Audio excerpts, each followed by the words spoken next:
മോട്ടോഴ്സിന്റെ ഫൗണ്ടറായ എൻസിയോ Ferrari പറഞ്ഞൊരു വാക്കുണ്ട്, nobody remembers who comes in second prize. പക്ഷെ ഇദ്ദേഹം പറഞ്ഞതിന് വിപരീതമാണ് ഇക്കൊല്ലത്തെ 2024 പാരീസ് ഒളിമ്പിക്സിൽ നടന്നത്. 10 മീറ്റർ എയർ പിസ്റ്റൺ ഷൂട്ടിംഗ് മത്സരത്തിൽ സെക്കൻഡ് നേടിയ യൂസഫ് ഡിക്കേഷ് എന്ന് പറയുന്ന വ്യക്തിയാണ് ഫേമസ് ആയത്.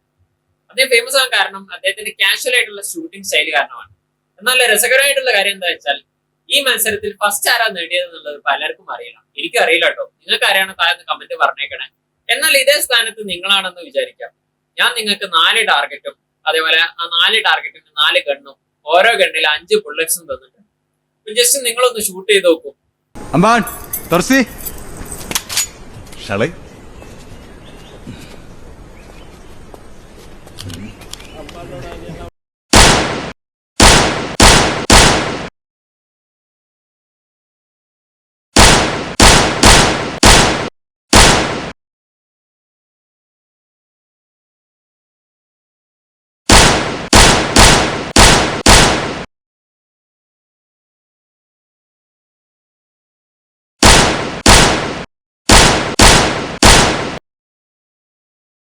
നിങ്ങളുടെ 4 ടാർഗറ്റ്സും നമുക്കൊന്ന് അനലൈസ് ചെയ്ത് നോക്കാം. ആദ്യത്തെ ടാർഗറ്റ് എടുക്കാം. ഈ ടാർഗറ്റ് നോക്കുകയാണെങ്കിൽ നിങ്ങൾക്ക് മനസ്സിലാവും നിങ്ങൾക്ക് തന്ന 5 ഷോട്ട്സും സെന്ററിൽ നിന്ന് നല്ല ദൂരത്താണ്. അപ്പൊ ഞാൻ പറയും ലെസ് ആക്യുറേറ്റ് ആണ്. അതേപോലെ ഓരോ ഷോട്ട്സും തമ്മിൽ നല്ല ഡിസ്റ്റൻസ് ഉണ്ട്. അപ്പൊ ഞാൻ പറയും ലെസ് പ്രിസൈസ് ആണ്. സെക്കൻഡ് ടാർഗറ്റ് നോക്കൂ. നിങ്ങളുടെ എല്ലാ ഷോട്ട്സും ക്ലസ്റ്റേർഡ് ആണ്, ബട്ട് എല്ലാ ഷോട്ട്സും സെന്ററിൽ നിന്ന് വിട്ടിട്ടാണ്. ഞാൻ പറയും ലെസ് ആക്യുറേറ്റ് ആണ്, ബട്ട് എല്ലാം ക്ലസ്റ്റേർഡ് ആയതുകൊണ്ട് ഞാൻ പറയും മോർ പ്രിസൈസ് ആണ്. തേർഡ് ടാർഗറ്റ് നോക്കും. ഏകദേശം എല്ലാ ഷോട്ട്സും സെന്റർ ആയിട്ട് എടുത്താണ്. അപ്പൊ ഞാൻ ഒരു മോർ ആക്യുറേറ്റ് ആണ്, ബട്ട് ക്ലസ്റ്റേർഡ് അല്ല, കുറച്ച് വിട്ടിട്ടാണ് ഓരോ പോയിന്റ്സും തമ്മിൽ. ഞാൻ ഒരു ലെസ് പ്രിസൈസ് ആണ്. ലാസ്റ്റ് ടാർഗറ്റ് നോക്കും. ഇതിൽ നിങ്ങളുടെ എല്ലാ ഷോട്ട്സും ഏകദേശം സെന്ററിന്റെ അടുത്താണ്, അതേപോലെ ക്ലസ്റ്റേർഡുമാണ്. സോ ഞാൻ പറയും this is more accurate and this is more precise. ഇതിൽ നിങ്ങൾ അടിപൊളിയായിട്ട് ചെയ്തിട്ടുണ്ട്. Well done.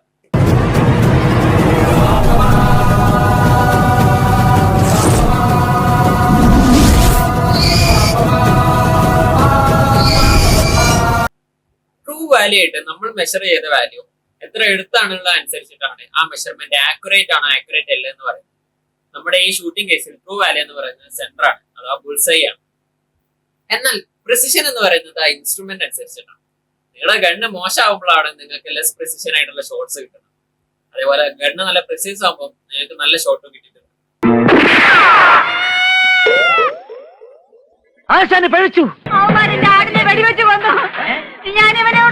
അവരൊരാടിനെയും കൊണ്ടാണല്ലോ ഇങ്ങോട്ട് വരുന്നത്.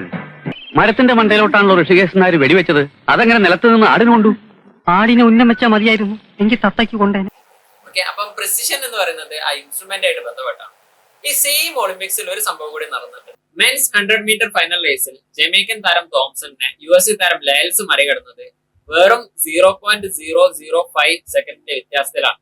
ഒന്ന് ആലോചിച്ച് നോക്കൂ. അവിടെ ആ ടൈം കാൽക്കുലേറ്റ് ചെയ്യണ മെഷറിംഗ് ഇൻസ്ട്രുമെന്റിന് അത്ര പ്രിസിഷൻ ഇല്ലെങ്കിൽ രണ്ടുപേർക്കും ഗോൾഡ് മെഡൽ കൊടുക്കേണ്ട സിറ്റുവേഷൻ വന്നേനെ.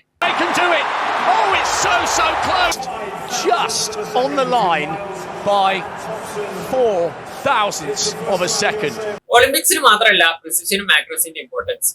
എവിടെയൊക്കെ മെഷർമെന്റ് ഉണ്ട് അവിടെയൊക്കെ ഇമ്പോർട്ടന്റ് ആണ് ഈ പ്രിസിഷനും ആക്യുറസി. അപ്പൊ അടുത്ത പ്രാവശ്യം നിങ്ങൾ എന്തെങ്കിലും മെഷർ ചെയ്യുകയാണെങ്കിൽ അതിന്റെ പ്രിസിഷന്റെയും ആക്യുറസിനെയും പറ്റി ഒന്ന് ജസ്റ്റ് ഒന്ന് ആലോചിച്ച് നോക്കാം.